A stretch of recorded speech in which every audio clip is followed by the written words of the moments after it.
I'm Atra al-Nashar in Washington. In Iran Friday, another day of protests over the country's spiraling economy.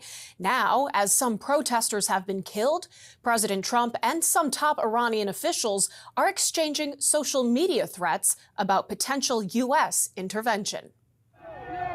President Trump threatening U.S. involvement as protests in Iran turn deadly.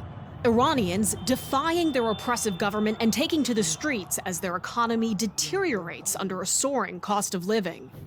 It all began as the value of Iran's currency dropped to an all-time low. On Sunday, retailers in the capital city of Tehran closed their stores and stalls in protests, demonstrations erupting through the capital and the country.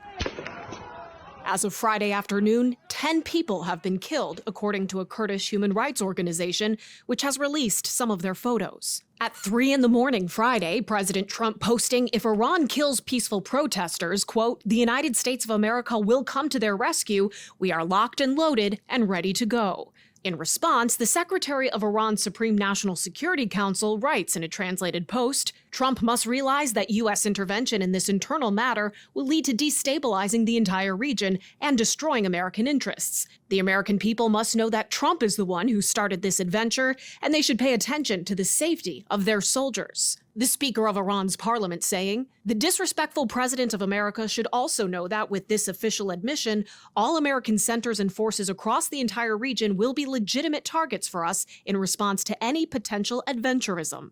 Last summer, after the U.S. struck 3 Iranian nuclear facilities, Iran retaliated with a missile attack on Al Udeid Air Base in Qatar, the regional hub of U.S. Central Command. There were no casualties.